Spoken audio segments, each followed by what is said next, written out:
কি গো, ওই দোকানের লোক এসেছে।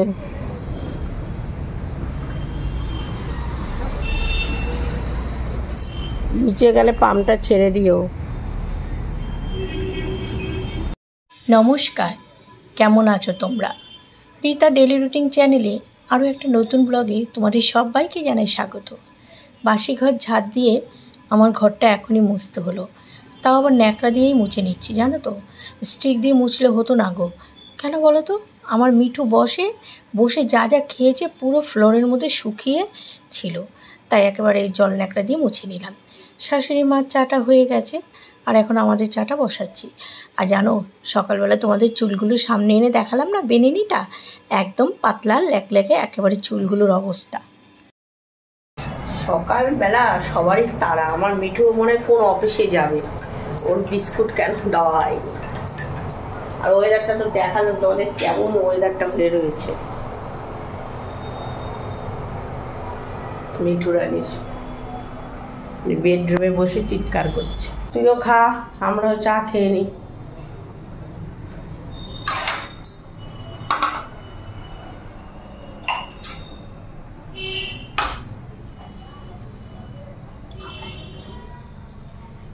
চলো তোমাদের একটা দৃশ্য দেখাই। এই দেখো, আমার শাশুড়ি মা সকাল থেকে আজকে কচু শাক নিয়ে বসেছে, ওইখানেই আমি চায়ের কাপ রেখে আসলাম। আবার বৃষ্টি শুরু হলো।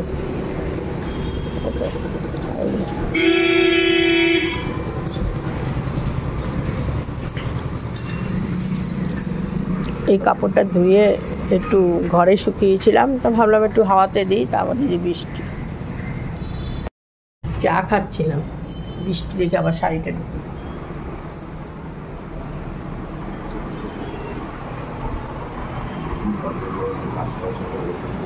হ্যাঁ,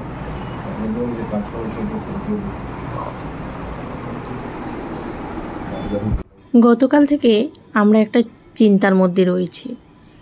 গতকাল তোমরা দেখেছিলে কর্তামশাই আমাকে আনতে গেছে বাপের বাড়ি থেকে। বলেছিলাম আমাদের গাড়িটা খারাপ। এইবার সমানে ও কন্টিনিউ এখানে সেখানে ফোন করছে। যেহেতু গাড়িটা আমাদের নতুন বেরিয়েছে নভেম্বরে, মানে 8 মাস হয়েছে গাড়িটা বেরিয়েছে, তার মধ্যে গাড়ির এমন একটা জায়গা ভেঙে গেছে কি পার্টস সেটা এখনও মার্কেটে সাপ্লাই নেই। মানে আমাদের দেখো, মানে আমাদের তো পার্টসের দোকান, আমাদের দোকানে তো নেই। এছাড়াও এদিক সেদিক অনেক জায়গায় বিকেল থেকে, গতকাল বিকেলবেলা যখন ড্রাইভার দাদা এরকম আমাদের গাড়িটা আজকে বাড়িতে দেখেছো, কারণ ড্রাইভার দাদা নিয়ে বেরোতে পারবে না, তো একটা আওয়াজ হচ্ছে। আর যেটা চালায় আমরা কিন্তু আওয়াজটা বুঝতে পারবো না, যারা চালায় তাদের একটা প্রবলেম। আর এই আওয়াজটার জন্য গাড়িটার অনেকটা ডিস্টার্ব হচ্ছে। তা সেই পার্টসটার জন্য সমানে ফোন করছে। যেহেতু নতুন গাড়ি, সেই পার্টসটা এখনও সব জায়গায় আসেনি। আমাদের দোকানে তো নেই, এছাড়া আমাদের কাছাকাছি সব জায়গায় মানে ও চেষ্টা করে গেছে গতকাল বিকেল থেকে, হলো না। আজকে এক জায়গায় কালকে বিকেলবেলা ফোন করেছে, সে বলেছে আজকে সকাল 10:30টায় জানাবে একটা শোরুম থেকে। সেখানে বলছে যে শোরুম না, ওখানে হচ্ছে গাড়ির সমস্ত কাজ টাজ করায় আর কি। বলছে আজকে সকাল 10:30টায় তবে তারা জানাবে ফাইনাল তাদের কাছে ওই পার্সটা আছে কি না। যেতে ধরো আমাদের বাড়ির থেকে 2 ঘন্টা। তা আমি ওকে বললাম যে, ও বললো আমি কিন্তু বেরিয়ে যাব, ওখানে না পেলেও আমি অন্য জায়গায় তো যাবো। তাই ঝটপট আমি কিছুক্ষণ মোবাইলটা নিয়ে বসেছিলাম, জানো তো। তারপরে ভাবলাম যে না, ও যদি বেরিয়ে যায় তাহলে তো সারাদিনের নামে, বুঝতেই তো পারছো, এক জায়গায় না পেলে আরেক জায়গায় যাবে। তাই আমি না ঝটপট সকালবেলা যখন চা খাচ্ছিলাম, কী যেন মনে হলো চালটা আমি ভিজিয়ে দিয়েছি। আর এইদিকে ঝুড়িটা তো পুরো আগের বাসন, কিন্তু এখনও বাসন রয়েছে। এই দেখো, সব বাসন ধুয়ে ওখানে রেখেছিলাম, সেগুলোকে মানে যেগুলো জল ঝরে গেছে নিয়ে জায়গা মতো রেখে, আর যেহেতু বাসনগুলো এখানে গুছিয়ে রেখেছিলাম, জলগুলো নিচে পড়ে আছে, সেটা মুছে আবার ঝুড়িটা রেখে দিলাম। তা এখন না ওই কাজ করতে করতে ভাবলাম যে না, আমি বরঞ্চ এক কাজ করি, আর বাদবাকি কাজগুলো পরে করব, আমি ভাত ডালটা বসিয়ে দিই। আর এবার এদিকে না বিরিয়ানি দোকানের সামনে আসলাম, হঠাৎ চিৎকার চেঁচামেচি শুনতে পেয়ে। চা খেয়েই ভাতের চালটা ভিজিয়ে রেখেছিলাম, আর ডাল সেদ্ধ আছে। দেখি ডাল ভাতটা করি, অত বেরোনোর কথা। ডাল ভাত হয়ে গেলে একটু খেয়ে যেতে পারবে। ডাল সিদ্ধ ফ্রিজে ছিল, বের করে নিলাম। একটু টক ডাল করব, তাড়াহুড়ো করে যতটুকু পারি। আর হ্যাঁ, কী বলো তো, আগাগোড়াই ওর যদি গাড়ির কোনো কিছু হয় না, ওর মানে খাওয়া ঘুম উড়ে যায়। দেখো, ওটা আমাদের অন্নদাতা, সত্যি কথা বলতে কি।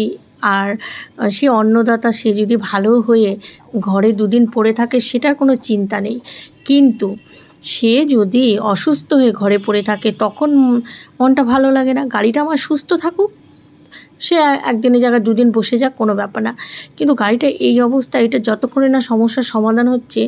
গতকাল রাত্রেবেলা ছেলেও চিন্তা করছে, এও চিন্তা করছে যে কোথায় কি পাওয়া যাবে। সমস্যা সমাধানের তো রাস্তা আছে, কিন্তু ডিস্টেন্সটা অতিরিক্ত দূর হলে কি করে হবে। বলে কি সময় নেই, খেয়ে যাবো না, আমরা হয়ে গেছে আমার। এদিকে ভাত, এদিকে ডালটাও বসিয়ে দিয়েছি। একটা আলু সেদ্ধ দিয়ে দিলে ভালো হতো, ডিম ভাজা খেতে চায় না। ইলিশ মাছ আছে, ইলিশ মাছ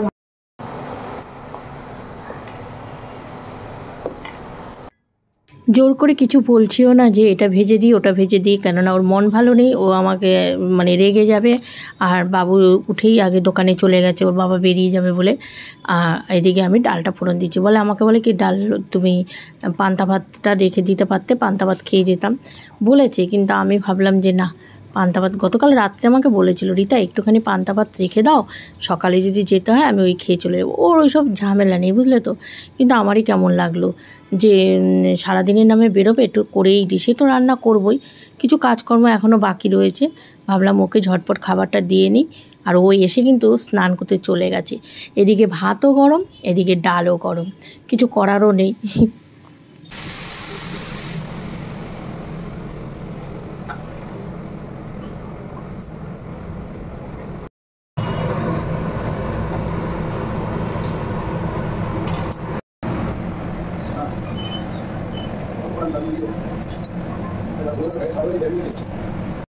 তাও তো বাড়াইপুরে কালকে ফোন করলাম, বললো আছে কি না বলতে পারছি না, কালকে 10:30টায় ফোন করো, তারপরে বলবো। বেলার দিকে আর ভাত ডাল তো করতে হবে না, কারণ ওটা ডাল ভাত হয়ে গেল আমার মানে মোটামুটি 10:30টার মধ্যে। কিন্তু স্নান পুজো সমস্ত বাকি রয়েছে, এদিকে কিছু কাজবো বলেও রেখেছি, আগে ওকে দিয়ে নিলাম। আর ওই ডাল ভাতই খেলো, সাথে একটুখানি আচারও দিয়ে দিয়েছি। আমিও দেখো না ঘেমে অস্থির হয়ে গেছি। আর এর তো সমানে কানে ফোনটা রয়েছে, আমলাম একটু ধীরে সুস্থে তুমি খেয়ে নাও। সমানে ফোনের পর ফোন করছে, কোথাও থেকে কোনো খবরের আশা। নতুন গাড়ি বের করে, তার পার্টসগুলো কেন বের করে না সেটাই সমস্যা। ভাত ডাল দুটোই গরম।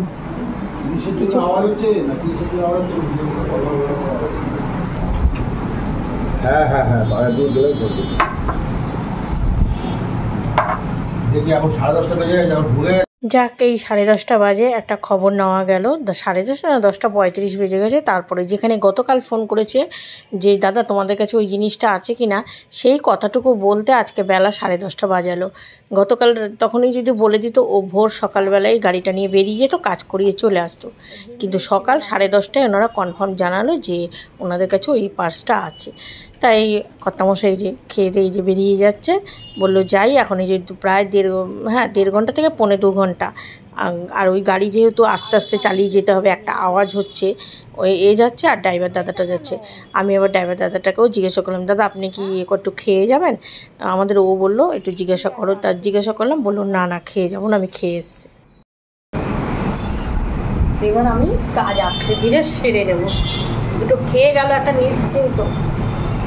রাত্রেবেলা কি আমার জন্য একটুখানি পান্তা রেখে দিই, আমি খেয়েও, ওর ওইসব ঝামেলা তো নেই। তাহলে না কেমন লাগে, একটু পান্তা খেয়ে যাবে। পাউরুটিটা ছেঁকে নে, ওই কড়াইটা এখানে আছে, গেছে বাবু আনতে গেছে।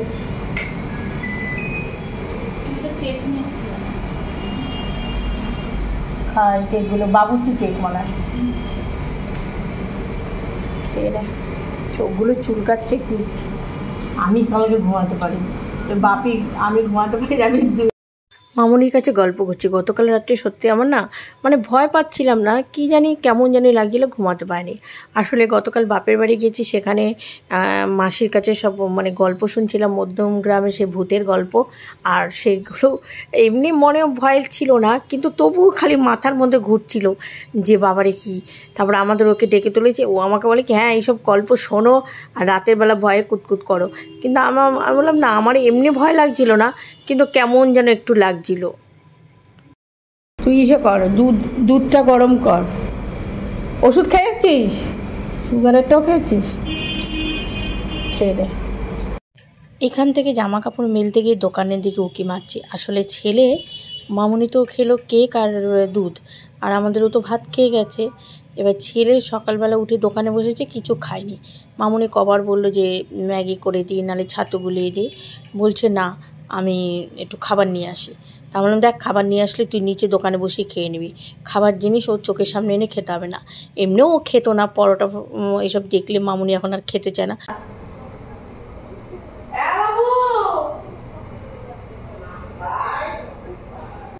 আগে যেমন মেয়েটা গুড়গুড় করে নিচে যেতে পারতো, এখন কি হয় বলো তো, নিচে যেতে পারে ঠিকই, কিন্তু ওর না উঠতে গেলে খুবই কষ্ট হয়। তা বেশিরভাগ 2-3টে সিঁড়ি নেমে ও ঠাকুমার সঙ্গে দাদুর সঙ্গে একটু কথা বলে।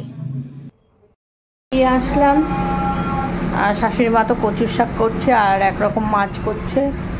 সেই মাছটা আমি আর বাবু খাই না, তা শাশুড়ি মা বললো ইলিশ মাছ আছে, তাহলে ইলিশ মাছটা দেখি বাবুর আর আমার জন্য। ও তো সরষে বাটা ছাড়া খায় না। এখন এখানে দাঁড়িয়েছে, ছিল আবার একটু এদিকে গেছে, দোকান তো ফাঁকা। আর আমাদের ওকে আর ফোন করিনি, এখনও মনে হয় পৌঁছায়নি যে এখানে গেছে। যাই হোক, দোকানটা ফাঁকা রয়েছে, ওই জন্য দাঁড়িয়ে। আর রান্না ওই ভাত ডাল সকালে করে নিয়েছি না, এখন মনে হচ্ছে আর রান্নাঘর মনে অনেক রান্না করে ফেলেছি, আর একটু কিছু খেয়ে নেব। মামনি খেলো দুধ আর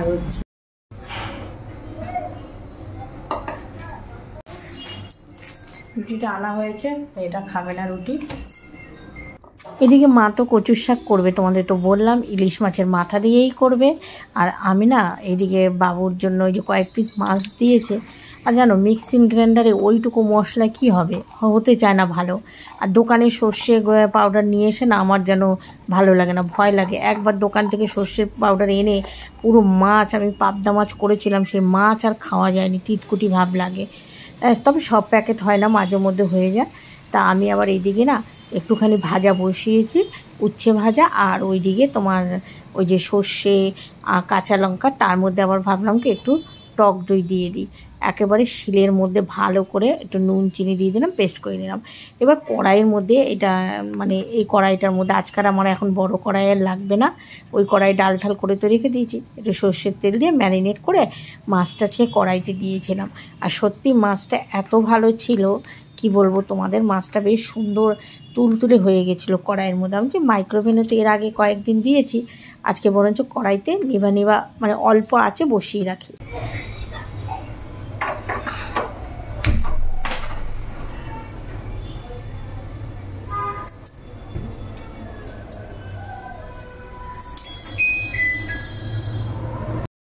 যারাই ইলিশ মাছ সর্ষে বাটা করো, তারা যদি তার মধ্যে একটু দই, তারপরে হচ্ছে জিরে আর একটু পোস্ত দিয়ে দাও, তাহলে কিন্তু টেস্টটা আরও দ্বিগুণ হয়। অনেকে কিন্তু হাসে যে সর্ষে বাটা মাছের মধ্যে আবার জিরে দেয়, কিন্তু দিলে কিন্তু খুব ভালো হয়। আর আমার মা কিন্তু সর্ষে আর জিরে দিয়ে খুব সুন্দর করে দই দিয়ে ইলিশ মাছটা রান্না করে। কিচেনের লাইটটা অফ করে দিয়েছি। ইলিশ মাছের মাথা দিয়ে তো কচু শাক মা করছে, গতকাল মাছের মাথাগুলো এনে সব রাখা হয়েছিল। আর এই মাছ এক পিসই ছিল, তা আমার সর্ষে বাটা আমি খেতে পারি না, তবুও ওর মধ্যেই দিয়ে দিলাম। আবার আলাদা করবো, এটা করলেই আমার রান্না হয়ে যাবে। রান্না আজকে সেরকম না, শাশুড়ি মাই করছে। কিন্তু কাঁচা লঙ্কা গোটা গোটা দিয়ে দিই, তো গোটা না একটু কাটিয়ে দিলাম। পরে আবার একটু সর্ষের তেল দিয়ে নামিয়ে দিলাম। 2টো বাজে আর ছেলে এখনও খেতে আসছে না, বেলা করে খেয়েছে একটু কচুরি।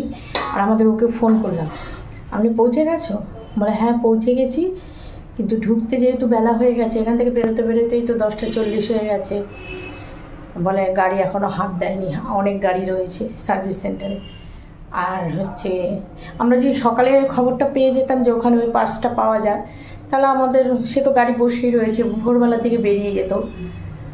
তা বলে আমাদের তো 10:35 বললো, তার আগেও প্রস্তুতি নিচ্ছিল যে হ্যাঁ মালটা আছে, যে পার্সটা। তা বললো আমার যেতে যেতে সন্ধ্যা রাত হয়ে যাবে, তোমরা খাওয়া দাওয়া করে নেবে। আর এই যে মা করেছে কচুর শাক, দাঁড়াও, মাছের মাথা দিয়ে কচুর শাক। এখানে কি মাছ করেছে, যেটা আমাদের ওকে দিয়েছে আর এটা মামনিকে দিয়েছে, ঠিক আছে।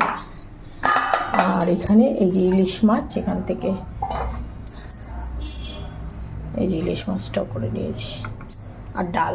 এখন আবার এই খেতে বসা হবে। একটা পার্সেলে আসলো, আসলে মামনি কি করেছে, ওর বাপির জুতো আর আমার জুতো একসাথে অর্ডার করেছে, কিন্তু আমার জুতো চলে এসছে বলে কদিন ধরে ওর বাপি মামনিকে বলছে কিরে মা আমার জুতোটা এখনও আসলো না, বলে দাঁড়াও বাপি আসবে। আর আজকে এমন দিনেই আসলো জুতোটা, বললো মামনি বাপি তো নেই, তার রাত্রে আসলে একটু পায়ের মাপটা নিয়ে দেখতে হবে। এই একটা কিটো অর্ডার করেছিল। আস্তে আস্তে খা বাবা। ফুল ধারা বৃষ্টি নামলো, খেয়ে আর দেরি করলো না, ছেলে দোকানে চলে গেল। দুজন খাচ্ছি, আমাদের আজকে খেতে খেতে 3:30, রান্না বান্না কখন হয়ে গেছে। ছেলেও খেতে আসছিল না, একা ছেলে। আর এদিকে মামনিও বলে যে বাবু আসুক, এখন বাবু খেয়ে চলে গেল, এখন আমি আর মামনি খেয়ে নিই। আর কচু শাক খেয়েছিস? ইলিশ মাছের মাথা দিয়ে কচু শাক কিন্তু মানে ভয়ও লাগে। আর আজকে সর্ষে ইলিশটা করেছি যে বাবুও ভালো খেলো, বাবু পুরোটাই খেয়েছে, মামনিও ভালো খেলো। আমাদেরও খাবে না ইলিশ মাছের মাথা দিয়ে কচু শাক, কাটা দেখলেই আমাদেরও তো আস্তে আস্তে অনেক রাত হবে, রাত কি মানে সন্ধ্যা পার হয়ে যাবে। কেমন হয়েছে মাছটা? ও খাচ্ছে যে শাশুড়ি। এবার চলো তোমাদের দেখায় হাজব্যান্ড গাড়ি নিয়ে কোথায় গেছে, সার্ভিস সেন্টার, যেটা নাকি 12ই করে। চলো একটু সার্ভিস সেন্টারটা দেখে নাও।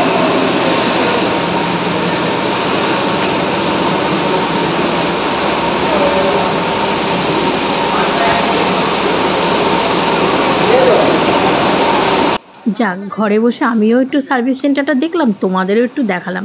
হাজব্যান্ড একটু ভিডিও ক্লিপ করেছিল।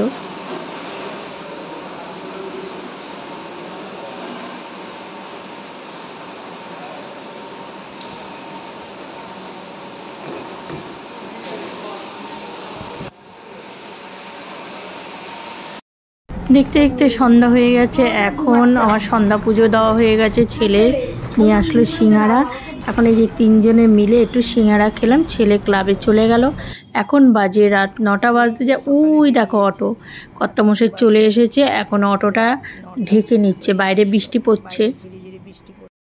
সারাদিনে তো স্নান নেই, কিছু নেই, কি অবস্থা। তবুও বৃষ্টি, ওখানেও নাকি খুব বৃষ্টি হয়েছে। তারপরে এখন তো ফোঁটা ফোঁটা বৃষ্টি, তা আগেই বললো যে বৃষ্টির জল মাথায় পড়েছে। স্নান টান অবশ্য গরমকাল, কোনো ব্যাপার না, এখন স্নান করতে অসুবিধা নেই। তাই এসে ড্রেস চেঞ্জ করেই ও সোজা চলে গেল ওয়াশরুমে। এই সারাদিন পর হয়েছে তো, আসল কাজটা হয়েছে তো, সারাদিন লাগলো। ফ্রিতে না না, ওটা হয়েছে 2600 টাকা বিল হয়েছে।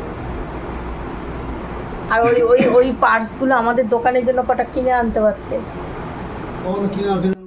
শুনতে তো পেলে, আমি ওকে বললাম ওই পার্টসগুলো নিয়ে আসলে না কেন। ও বলে আরে ওই পার্টসগুলো এনে এখানে যে গাড়ির চাকাটা যে খুলবে সেই মেশিনটাই তো এখানে কারোর কাছে নেই, একমাত্র সার্ভিস সেন্টারেই থাকে। তা ওইগুলো এনে আমি কি করব, আর ওইগুলো আমি ওখান থেকে আনতে যাব কেন? ওখান থেকে আনলে তো আমার কোনো ডিসকাউন্ট দেবে না। তা আমি বললাম ও একটু ওর সঙ্গে ওই সমস্ত ব্যাপার আলোচনা করলাম। সব কিছুই তো মাথার মধ্যে একটু গেঁথে নিতে হয়, কখন কি ও বলছে আর আমি খালি বাবা বাবা করছি। একটু ওই গিজার চালিয়ে তো গরম ঠান্ডা জল মিলিয়ে করবে না, এমনি ঠান্ডা জল।